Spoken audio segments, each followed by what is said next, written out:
कॉर्बिस। नमस्कार दोस्तों, मेरा नाम है दिव्या दीक्षित। आप देख रहे हैं अपना मन पसंदीदा चैनल कॉर्बिस। दोस्तों, आज इस वीडियो में हम बात करेंगे ब्रांच ऑफिस रजिस्ट्रेशन के बारे में। सबसे पहले हम चर्चा करेंगे ब्रांच ऑफिस क्या होता है, रजिस्ट्रेशन एक ब्रांच ऑफिस का क्यों जरूरी है, नेटवर्थ रिक्वायरमेंट क्या होती है, इसके अलावा ऐसी कौन सी एक्टिविटीज है जो ब्रांच ऑफिस परफॉर्म करती है, क्योंकि ये जानना आपके लिए बहुत जरूरी है अगर आप ब्रांच ऑफिस खोलने जा रहे हैं या खोलने की सोच रहे हैं भारत के अंदर। हम डॉक्यूमेंट्स की भी बात करेंगे और पूरे रजिस्ट्रेशन प्रक्रिया को भी कवर करेंगे। तो चलिए वीडियो की शुरुआत करते हैं। Branch office registration. देखिए, कोई भी विदेशी कंपनी यानी कि फॉरेन कंपनी भारत के अंदर अपना बिजनेस कर सकती है, यानी अपने व्यापार को बढ़ा सकती है। और व्यापार को बढ़ाने के लिए वो क्या कर सकती है, एक ब्रांच ऑफिस खोल सकती है भारत के अंदर। अगर कोई भी फॉरेन कंपनी एक ब्रांच खोलने जा रही है इंडिया के अंदर, तो उसे रजिस्ट्रेशन कराना बहुत ज़रूरी है। इस प्रक्रिया को हम ब्रांच ऑफिस रजिस्ट्रेशन कहते हैं। और ब्रांच ऑफिस रजिस्ट्रेशन किसके माध्यम से होता है, यानी कि इसको रेगुलेट, मॉनिटराइज और ऑथराइजेशन पावर पूरी रिजर्व बैंक ऑफ इंडिया के पास होती है। तो जैसे ही फॉरेन कंपनी भारत के अंदर एक ब्रांच ऑफिस खोलती है, उसे फुल लिबर्टी मिल जाती है कि पूरे फुल फ्लेज के साथ, बहुत ही आराम के साथ वो अपना बिजनेस भारत के अंदर संचालित कर सकती है। कोई भी हेड कंपनी, ग्रुप कंपनी या फिर parent company trading activities perform करती है, ठीक उसी तर्ज पे एक ब्रांच ऑफिस भी ट्रेडिंग एक्टिविटीज परफॉर्म कर सकता है। लेकिन अब यहाँ पे बहुत ध्यान देने की जरूरत है कि जो ब्रांच ऑफिस होता है वो मैन्युफैक्चरिंग एक्टिविटीज कंडक्ट इंडिया में नहीं कर सकता है, यानी कि मैन्युफैक्चरिंग एक्टिविटीज नहीं अलाउड है। इन केस अगर वो मैन्युफैक्चरिंग एक्टिविटीज करना चाहता है तो उसके लिए उसे एक कॉन्ट्रैक्ट करना पड़ेगा, उसको कहते हैं सब कॉन्ट्रैक्ट। वो भी कॉन्ट्रैक्ट करेगा एक इंडियन मैन्युफैक्चरर के साथ, और इंडियन मैन्युफैक्चरर उस मैन्युफैक्चरिंग एक्टिविटीज को आगे कंडक्ट करेगा। Net worth requirement.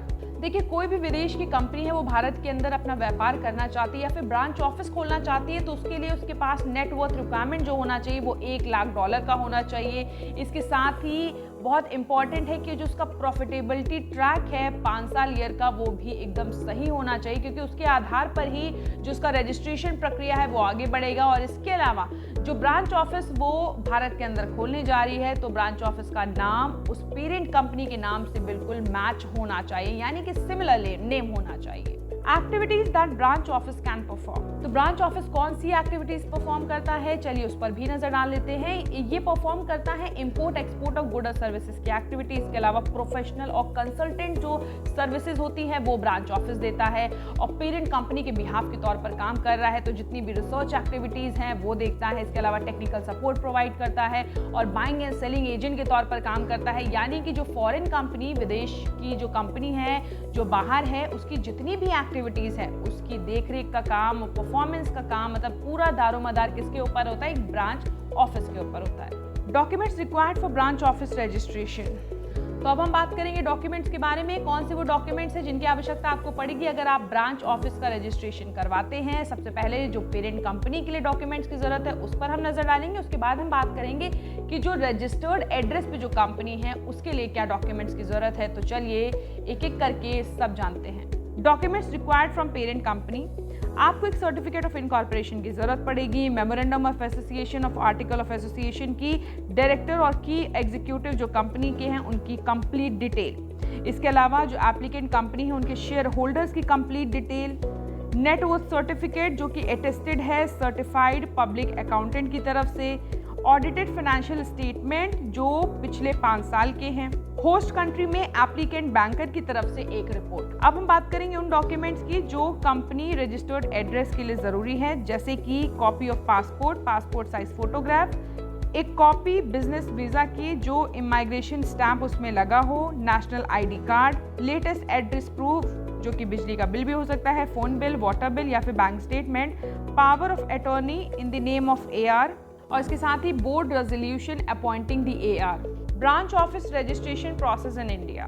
तो डॉक्यूमेंट्स की बात तो हमने कर ली। अब हम बात करेंगे रजिस्ट्रेशन प्रक्रिया की, यानी कि वो कौन सी रजिस्ट्रेशन प्रोसीजर है जिसको फॉलो करने के बाद ही आपको जो ऑथराइजेशन है, जो लाइसेंस है वो आपको मिलेगा। तो सबसे पहला जो हमारा फॉरेन पेरेंट कंपनी है उसे फॉर्म फिल करना है FNC, और वो होगा रिजर्व बैंक के पास थ्रू AD बैंक यानी कि ऑथराइज्ड डीलर बैंक। और इसके साथ ही क्या होगा कि आरबीआई स्क्रूटनाइज करेगा, वेरीफाई करेगा जो डॉक्यूमेंट्स आपने दिए हैं, एप्लीकेशन फॉर्म, यानी कि जितनी भी जानकारी जो आपने आरबीआई को दी है एफएनसी फॉर्म के थ्रू, और सारे डॉक्यूमेंट जो आपने दिए हैं उन सब की जांच होगी।